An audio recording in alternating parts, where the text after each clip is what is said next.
Well, Wait, here's your thank you. I wasn't going to eat it.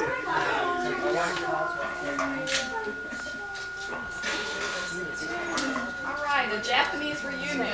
Very light. Get on the camera, sir.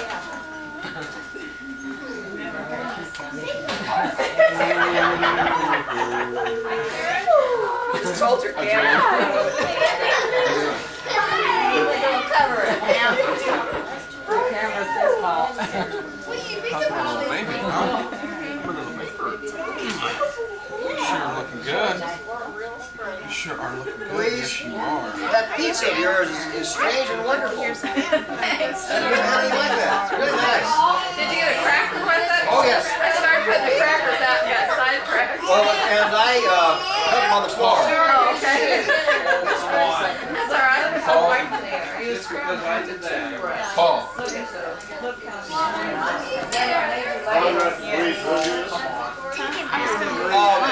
Take it back. Right? I hope you get rid. Focus in on it, Mike. What? Focus in on it. I think he wants to get out. No, don't Get out. Huh? Let's debuckle you. Mike. That's my car. What are you doing, Ruth? Ruth, you're being filmed as you do that. I was trying to avoid Mike, getting in the picture. shows no mercy. You got me in a pose. Crawling backwards, Daddy. How do you do that? He just started crawling backwards. Smile, you're on candid camera. Ruth and I don't get out very much. Well, there's so many places to go, it's hard to make a choice. Yeah. Well, we have. The city, there was one about 3 blocks from my house. So whenever I was running low on protein, I always used to go get a veggie burger. So they have really good spinach artichoke dip too. Yeah. So one of the great places. You remind me of my brother-in-law, who was Christmas time had his camera out, ordinary little camera. You know.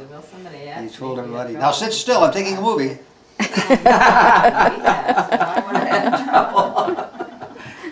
Sit still for the motion picture. My mom was addicted. Our dear friend Ed Barnes, when he first got one of those, he took pictures of us all outside.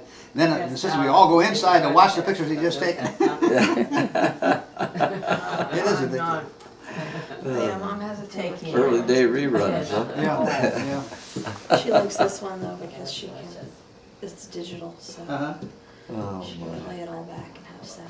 What I've got to do, last night watching the crocodile fellow, I figure that slides are really better than PowerPoint. I don't like PowerPoint really because it's kind of hackneyed. You're stuck with a certain number of options, you know. Yeah. And with slides you can arrange it the way you want and last minute changes and so on. Very easy. I like slides. I want to take slide pictures of some photographs from magazines and so on and use them in my Zeppelin talk, you know. Now, what's the best way to take slide pictures of books and stuff? From Send books? them out to a company that does that. Yeah, probably true. Probably true, yeah. Yeah. No, lighting. Lighting. And he landed in a garden, and some old men and boys came up with rifles and stuff and said, "Terrorflieger!" Terror flyer, you know. And kicked him around a little bit, took him to jail. So he spent 18 months in a prison camp in Germany. And when he came out, his whole family had been photographers. The first thing he did, somebody had liberated the German camera and gave it to him, you know, and he was back in business. So he's the 3rd or 4th generation photographer. I'll be there.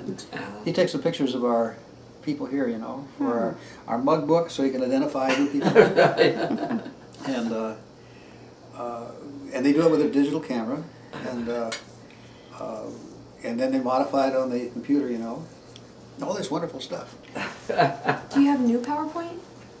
The new I don't know. PowerPoint program is real easy to use and it's usually more versatile than slides. Yeah, well, I don't have a laptop computer, so it would be kind of pointless. But the thing about PowerPoint, it does seem to me that set up with, you know, certain rules, 3 or 4 bullet points, things like this. I don't like those rules. You don't have to do them. Yeah. You can just delete them off of there and then you can... Well, when it's done effectively, our lady at our show in Baltimore, Deb used PowerPoint to great effect. been a very sad time. Emergency room where ER got started. One of her residents started a little play in the ER. Baptism was So we have some very Well, they interesting. did it right in the. And of course, I'm glad you came to the crocodiles. Yeah. It was October. It was You know, at the cold. crocodile talk, It we was learned a lot of things you don't gorgeous normally day. know. And they- For example, Andrew you want to know the sex of a crocodile? You got to put a finger in and see if there's a penis there. Oh, my. And this guy has missing one finger, but he said it didn't happen that way. And then I remember the people waiting for them had these two big. Don't get personal with a crocodile. It was good though. He was good, yeah. So his background was bats? He studied bats? He Mom, seems do you to. realize you're still recording with that? No, he designs zoos all Oh, over the world. huh. He's a designer that, He was collecting bats though, that's why he yeah, on that particular Well, trip, there was yeah. that one mammal he showed a picture of. I had no idea what it was. I don't know either. I couldn't even tell from his slides what What's it it called? was. The one that was prehistoric. It's a very ancient mammal, yeah. Yeah. But, I don't recognize the name.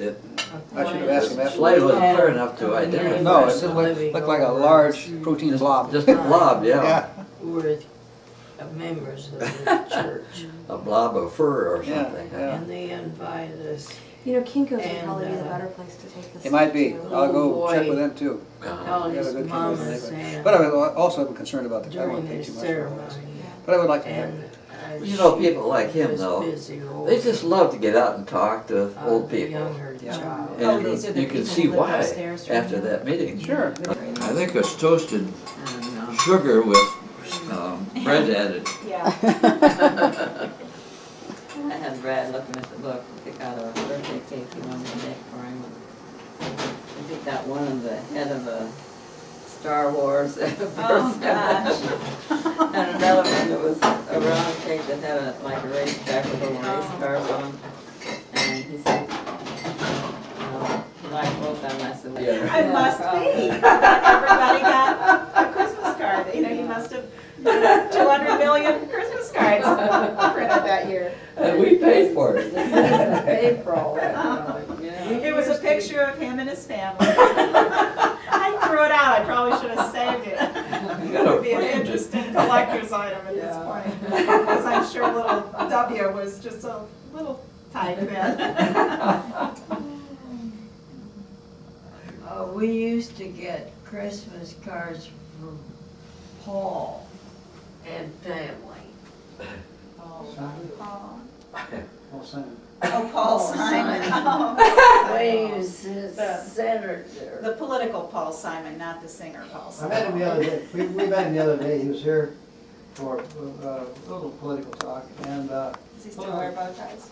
Does he still wear bow ties? yes. And I told him about Doug Anderson. He knew Doug Anderson, and Doug Anderson's father was also Doug, a very, very vehement and active environmentalist. I told him about how Doug Anderson got who was the socialist candidate? Norman Thomas, out of jail. Norman Thomas and Doug's father, Doug Sr., were in a southern Illinois town campaigning, and they were arrested for standing on the courthouse steps and campaigning. It was against the law in that awful little town. So they were thrown in jail for misdemeanor. And then at about the same time, Doug's mother gave birth to Doug. And the sheriff decided that, you know, if the man in jail just had a new son, he had a right to go see him. So not only did the man in jail, Doug Sr., get out, but so did Norman Thomas. So our friend Doug Anderson here got Norman Thomas out of jail by being born. Oh. What a story. Well, now, And Mr. Simon really liked that. what part of Indiana is Richard Lugar from? Is he from Indianapolis? Indianapolis, That's what I yeah. thought. I never had a use for him because Oh. when Andy was in grade school, I was a room mother, and the teachers and room mothers planned a luncheon at Christmas time, and we invited Lugar, and he never showed up, never responded to the RSVP that was on the That's invitation. because of his name. His name means literally in German liar. Yeah. Oh, really? Yeah. Oh. I never had a use for him after that. I was talking to somebody, Was having a lot of problems. She had again? again and again and again. She finally got over to San Diego. You know, got it fixed enough to get over there to do what was supposed to be her Christmas visit, but now it's, February. And so she was supposed, let's see, I went out there on it was on the 6th or 7th. She was supposed to be back around, I went out like Thursday or Friday, and she was supposed to be back in the middle of the following week. And I was gonna stay with Anya, and then all of Jim's family was coming in for a greater family reunion the following weekend, so I was gonna move over to Bobby's at that point. Well, we talked sometime in the middle of the week, and she said the car had broken down again, was in the shop again, and she didn't know when she was gonna get back. But anyway, to make a long story short, she didn't get back until Saturday, at which point she had this just terrible laryngitis that she picked up from her grandchildren. And by that time, I had decided to go home a day early because, I didn't know exactly when she was going to get back and whether we'd have any time together. And I thought I might as well go ahead and, I've been there long enough. And so I switched to go back a day early, which was Sunday. So we talked on the phone on Saturday, but she said, I said, you don't sound like you really want company at this point anyway. And she said, no, you don't want to be around me because, I have this terrible cold. And then I was glad I had gone back a day early because this big blizzard hit the very next day. I got back just in time for it, and if I hadn't left that day, I probably would have been stuck a few more days before I got it on, or stuck somewhere in between. So anyway, then I talked to her, called her Sunday night to tell her that I was going to be here, and she says hello, of course, to everybody. But she said that the van was back in the shop again. It just keeps having this transmission problem. Well, I don't know. She didn't go into details about what they have done or not done, or what. I said I hope that their work is guaranteed and not having to it's the same thing over and over. And she said it's supposed to be guaranteed for 90 days, so. They're supposed to make it right eventually. So I never got to see her, so I'll have to go back next year. Yeah. You ever talk to Joy when you're out there? Well, I didn't in this case because I was in Phoenix. I never had a chance to get down to Tucson. But I was there. You were there. Yeah, because the Social Studies Conference was in Phoenix. Yeah, This so year, you saw so Joy I stayed in with November. Joy for a couple of days, and then, That was when? in November. Oh. She probably told me. Yeah, I think she mentioned it to you. Jan, have you ever heard of Pilchuck? Oh, yeah. Is that anywhere close to where you are? I'm not exactly sure how far it is, but it's in somewhere in the extended, and it's in the Pacific Northwest. I know that. Somewhere out there. Somewhere out there. It's not where Indiana. Dale Chihuly does all of his, Yeah. his teaching. And now is that where Megan's going to go? Well, she's applied to go there this summer, so she's waiting to hear if she gets it. But she needs like 7 hours to finish her BFA, so if she can do that, the professor, I think, said he would count that as her 7 hours. Is this in sculpture? It's in glass blowing. Oh. She's done some of that. The white lights. She did a couple really nice pieces. You say she hasn't given any to you yet? Oh, yeah, I took everything out. But she used to do a lot of jewelry in high school, and there were color pieces that were just gorgeous. And this football player in one of her classes said, "Oh, I like that," and she gave him this bracelet, and then she got it back to take slides of it and stuff. I said, "You're not giving him that bracelet." So did you end up with it? So if he wants it, he'll have to come and get Did you it. see an article in the paper yesterday about if your husband dies and is cremated, you can send the ashes Oh, yeah, I to saw Russia, that. and they'll And make have- a diamond ring for the widow. Commercial. Out of ashes? Yeah. And what did they call it? Commercial jewelry or commercial I forget what. something. But So they had this picture of this lady, and she had all these, jewels and everything, gaudy earrings and rings all over her, and there were little lines to it. Uncle Earl, Aunt Mabel, like pointing to her earrings or whatever. Oh, that sounds a little gruesome. I know, that's what I thought. Yeah. I'll try one. One thing I wondered about, how would we be assured that that was your husband's ashes? Yeah, I'll bet they just dump all the ashes in a big vat. Yeah. Did I ever tell you the story about Marshall's dad? After he died, he was cremated in Florida. His ashes were sent to Fort Wayne because his burial plot was in a cemetery here. So Marshall and I came up one time to make the arrangements with the funeral home. He said to the guy, "Did you get my father's ashes yet?" He said, "Yeah, it came through the mail." Marsh said to me, "Well, I was just wondering what would happen if it ever get lost in the mail." And the guy said, "I don't know, we've never had that happen before." Yeah, well, even, they sent off to crematorium, you kind of want And what, didn't they catch somebody that was in Florida? Yeah. It was just stockpiling. Yeah, bodies, yeah. Oh, why not? They Not even cremated, it was a crematorium, but it wasn't really actually doing What was he doing? We just had a lot of acreage. The bodies were just in the. It was just So sort what of, about if people wanted ashes from this? I think that was how it got exposed, that they kept being. They weren't getting their ashes. Oh. Nellie, did you notice last time we were at Joyce, she still had our ashes up on the shelf? Can you see it? Top of your hair. Mom's got a friend that keeps her husband's ashes on her dresser. And some people. She's got them in a Attractive. Yeah. Well, you've met Doug's mom, so you Yeah. have a little bit of Yeah, sense of her as a yeah. character.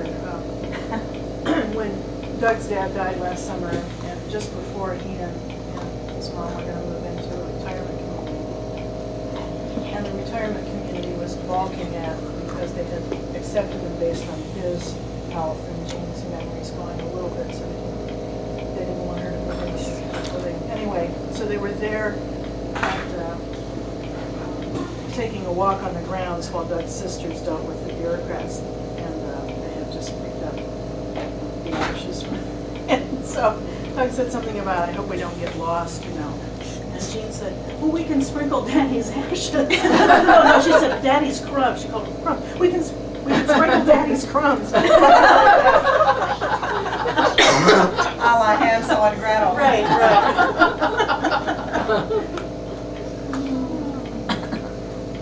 So his crumbs are now You want another cookie?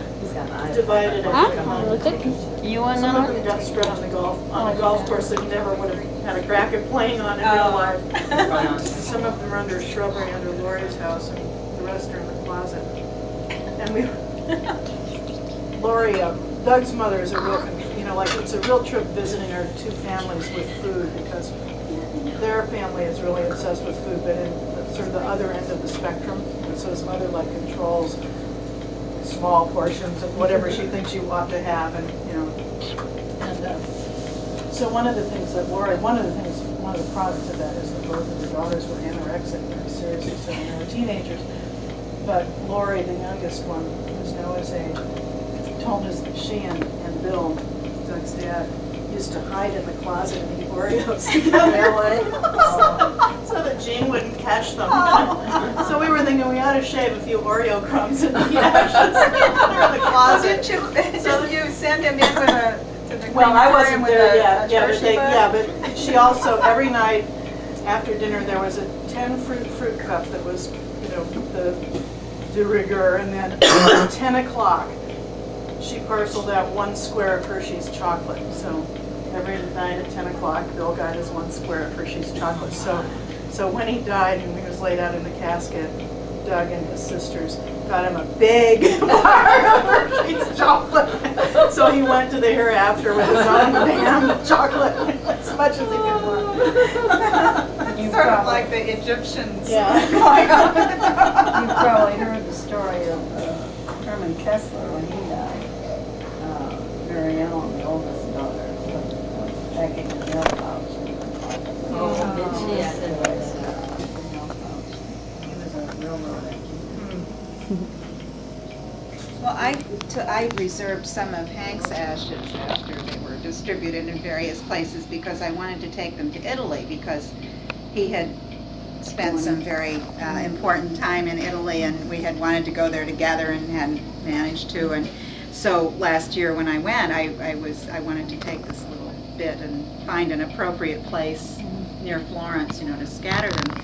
And they were in this little tea tin about this big around and this high, And I was a little worried about, what if, because this was after 9/11 and everything was being searched. What if they think this is, heroin or something? Some other, grayish white powder. But, fortunately, nothing. We're not questioned. And I guess I was talking, maybe you, or I was talking with somebody about it, and they said, oh, well, you're going to Italy. I mean, just tell them this romantic story about how these are your husband's ashes and you had to bring them to Italy and they'll let you through. Well, I didn't have to do that. No, I didn't tell you that, but in Seattle, the whole city came to a screeching halt because somebody who was a baseball fan had left in his will that he wanted his ashes scattered over Safeco Field. Oh. So somehow the family was like oblivious to the 911 hysteria, and they hired a pilot, and the pilot flew over the baseball stadium and sprinkled this, and the city went nuts. It's like anthrax attack in our baseball field, and they closed the whole area down, and they, it was. Well, that reminds me of, the rice thing. Did I send you the thing about the rice? Yeah, and there was at least one place where it was in Boston. Because there was this anti-war action that was publicized on the internet. It was started by, I think, a group of Mennonites.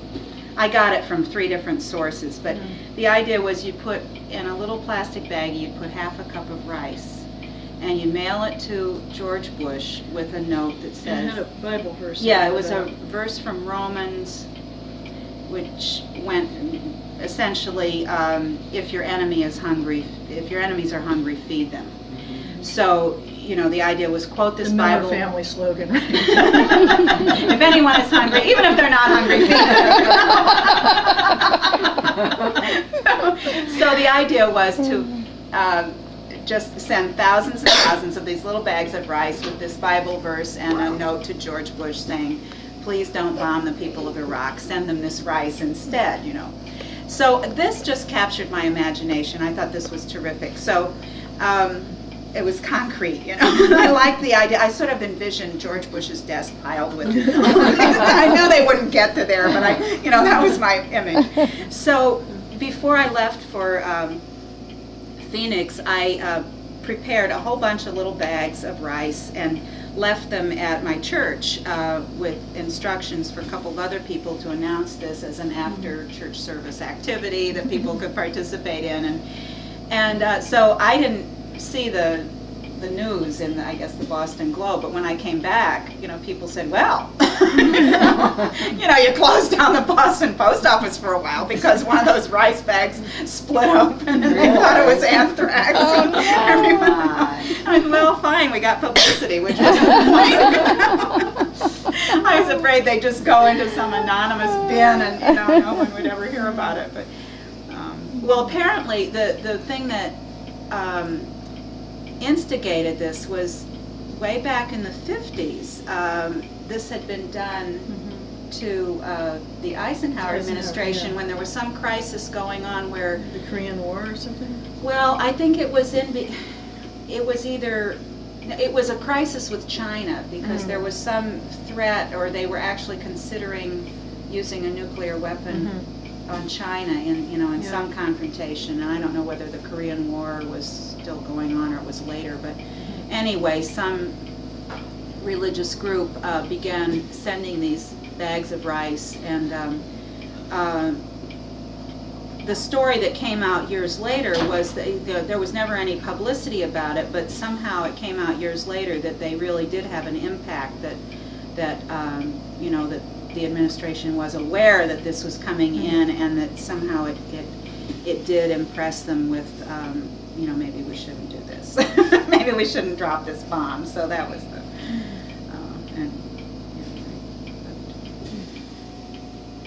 Well, I didn't realize when I heard that in the news that it was my own sister. Well, you know, it's not necessarily that my bag of rice that did it, but I felt, yeah.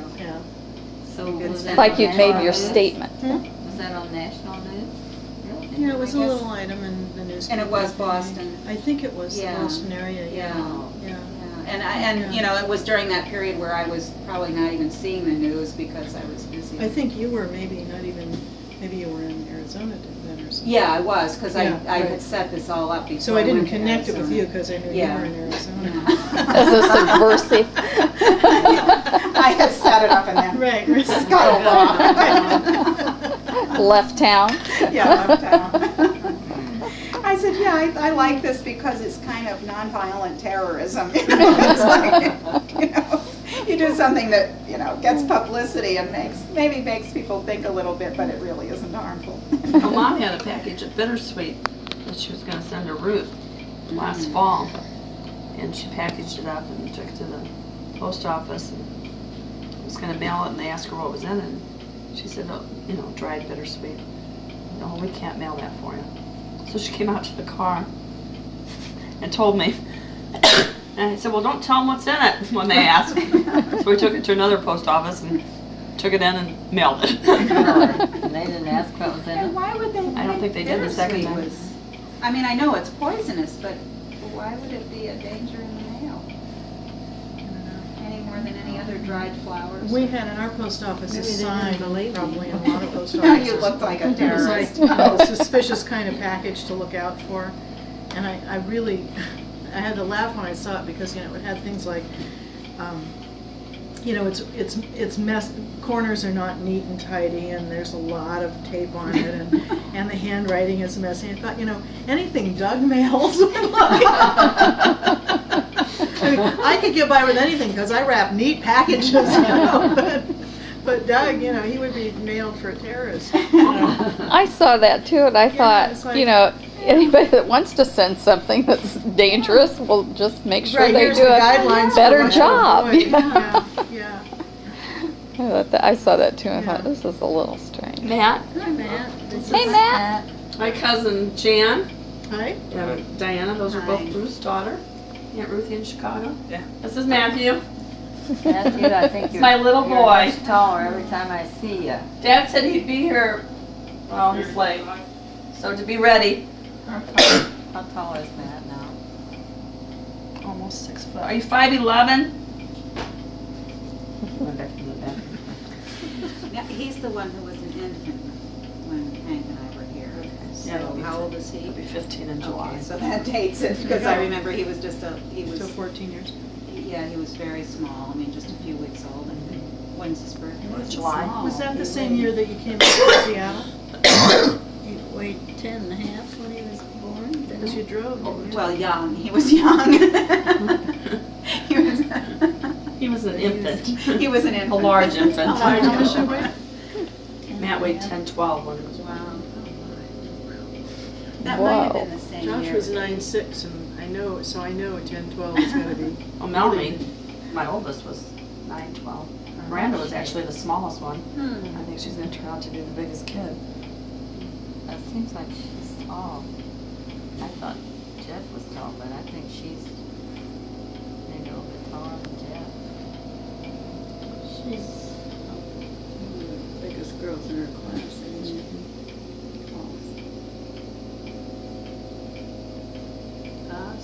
What church do you go to, Diana? The Unitarian Universalist. Oh, Not the one I took you not to. the Episcopalian No, one. no, I took you to that one because it was just down the street and I Yeah. figured it was Oh, more. you don't go to that one? No, I go once in a while, but Where is the other one? the other one's downtown, further down in the middle of town. And I think when you were there, I thought, well, St. Mary's is close and it's more like the Lutheran church than my church is, so we'll just go there for a change. And, you know, I like to go there once in a while because it's kind of my neighborhood church. When we were Well, there. they did a baptism. And they did That was very impressive. That baptism, yeah, and I was so glad we went that day because I would have missed that. They did a baptism in the ocean. And, but it was, did I tell you about Father Andrew, the pastor there?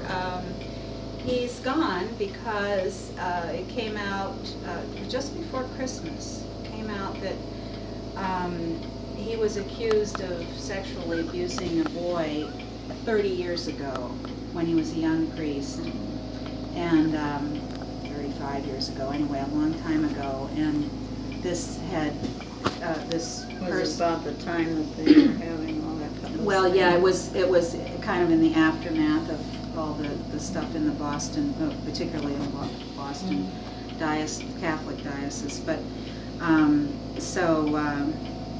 just the Sunday before Christmas, well, I have a very close friend who goes to St. Mary's, and I think I was working at the library that Sunday afternoon, and she came in and she just looked awful, you know, and she said, I have some bad news, and I thought she was going to tell me that, you know, one of our friends had died or something. I mean, she just had that kind of look, and she told me that the bishop had been there to their service and had announced that a credible accusation of child sex abuse had been brought to the Diocese of Maryland, which is where Andrew was from, and they had asked Andrew about it, had called him to Boston, had asked him about it, and he said, yes, it's true.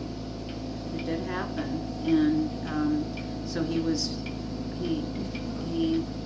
had to leave right then. And he wasn't allowed to, you know, say goodbye to anybody. He was just, he came home, packed a few things and left, and I think he went to Providence, Rhode Island to stay with a friend. And then he came back a month or so ago. I didn't see him, but he did come back for a day and pack up his house and, you know, move his things out. So it was really devastating because he was a really good priest, and he was very active in the community, and, you know, all the kind of good causes and everything. But one of the people who's on the board, or whatever they call it in the church, the vestry, I guess, said that the Episcopal Church had set up their ways of dealing with this kind of thing long before the Catholics were, you know, long before all those things came out about the Catholic Church. And so that they followed the procedure, and he said if Andrew had wanted to contest it, he could have. Hi, There would Mark. have been a trial. Hi, Mark. and so How on are and so ya? forth, But he chose. What? How are ya? Quietly. Good. Hi. The cousins invaded while you were Yes. gone. Here's that form that needs to be Janet. Actually, Gethsemane would probably be closer. What? But they had put their name in to move to Greenwood Village. Coldwater Road.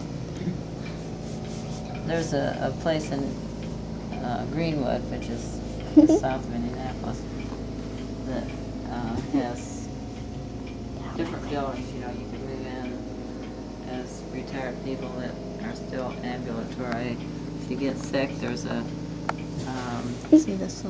nursing section, and I think there's 5 different buildings altogether. Well, they had put their name in to go there 8 months ago, and there wasn't anything available, and they were getting impatient, you know, about trying to make a move.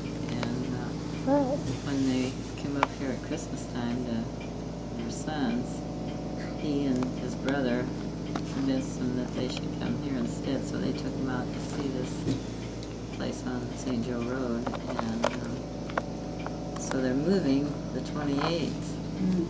So on Sunday the 23rd, we're going to have a dinner in our house as a farewell for them, because you know, we were members at St. Matthew's together. Our kids grew up together in Sunday school and Luther League, and so. Get some of Louise too, because she was behind me. Yeah, take Louise, honey. That's why I use the camera. And I'm not on film. She can erase herself. A woman minister now? Yeah. Well, she's not an ordained minister, but she's a lay minister.